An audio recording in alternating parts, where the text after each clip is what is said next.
Hi, Owen Davis here from Leafield Real Estate. I'm here with Ken Hugh. Ken's a mortgage broker. Hi, Ken. Hi. Thanks for joining me. Sure. So I wanted to have a chat to Ken because he's been a mortgage broker for a while, deals with a lot of investors. So please tell us your story, Ken. Yeah, sure. So I guess I'll start off with how I got into the finance broking space. Yep. So prior to becoming a finance broker, I was in superannuation for about 7.5 years. Right. And it was quite an interesting role there. Started off in a contact center, ended up going through management. I did have an opportunity to spin off into financial planning. Yep. I did a diploma, but never did. This is before FOFA and the changes and the reforms Yep. in that space.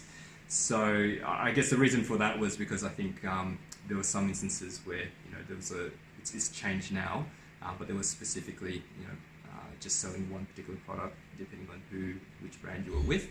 Yeah. And being in superannuation, I thought, this is people's life savings, so it's really important that they make a educated choice Yep. in terms of what they work, because it's setting them up for retirement. So ended up moving into the credit space. Yep. I was quite interested in property investing myself. Yep. Was thinking about doing it. Bought my first property up in Queensland. Okay. Fortunately, it was a mining town. So Right, okay. During that mining boom? yeah. Which was going to last forever, of course, wasn't it? Exactly. So I've moved away from the property investing space and just purely focusing on credit, because I think what's interesting for me is that when looking at building a property But you portfolio, don't have a problem with property investing, it's just the right one. Yeah, and I've left that to real estate agents and buyers agents and, Yep. and people who really specialize in that space in terms of identifying which regions, Yep. what types, what strategy, because it's Yep. cash flow and growth. Then within that, what area, looking Yep. at demographics, how many owner-occupied investors, infrastructure. There's a whole range of items which I don't get into. I just purely look at the the credit side of things. Okay. And working with clients who are buying investment properties, you work Yep. with a lot of them? Yeah, so they for me, I didn't really see too many coming through last year. I think Yeah. that was because of the claims in. Well, to be honest, not a lot of people saw a lot last year, did they? No, I think APRA, the regulators were kind of really clamping down on that. First it was a 10% cap, and then on top of that was the 30% cap on interest-only loans. Yeah. And so they peeled back the 10% cap. Interest-only was still there. Yeah. Now they've removed that, so now technically speaking, there really isn't a reason why there should be a difference between an investment and owner-occupied. Mm. That pricing difference was put in there by the lenders to prevent, to encourage people just owner-occupied Yep. buyers. Working with investors, and I do enjoy working with them, because I think, in terms of building a portfolio and things like that, I do focus on the credit side and structuring the loans just to make sure that they line up with their, not just this coming purchase, but following on from the settlement, the next moves and things like that. It's important to get that right. There's a lot of thought, and I do enjoy working with accountants, financial planners, and things like that to give that holistic advice to the investor. And what are you finding at the moment in the market? Like, what's happening right now? Yeah, so I'm seeing a lot of first-home buyers and home buyers coming into the market. I think a lot of them, I was speaking to quite a few of them who did have the deposit ready to go, but they were waiting to see what the market does. Okay. And is that the main difference between what was happening during last year, being last year 2018, and now we're in just started February 2019?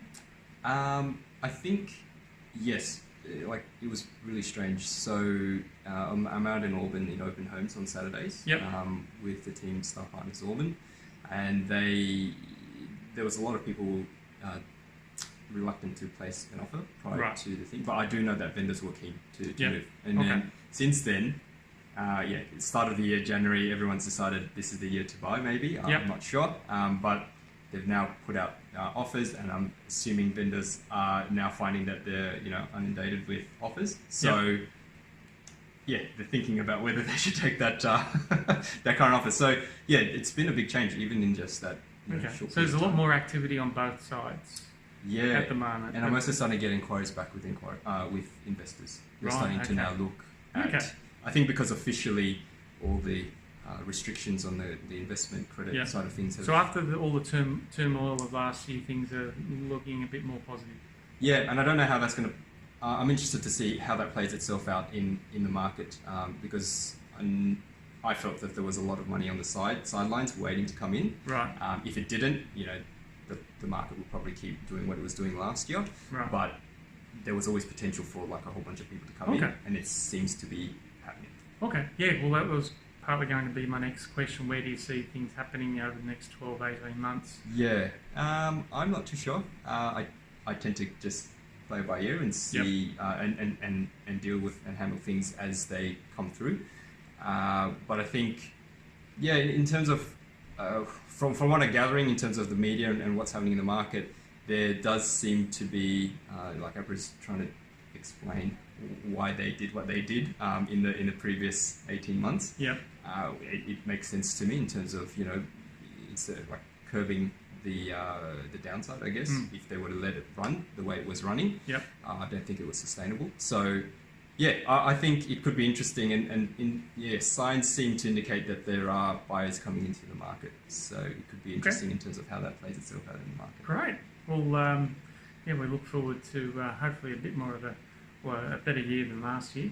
Yeah, most definitely. So, but no, thanks, Ken, and thanks everyone for, no matter where you're watching or where you're listening, thanks for doing so again, and no matter where you're listening or watching, please reach out to us if you have any questions or suggestions or feedback, suggestions for next episode or who we can talk to. So thank you. Thanks, Owen. All right.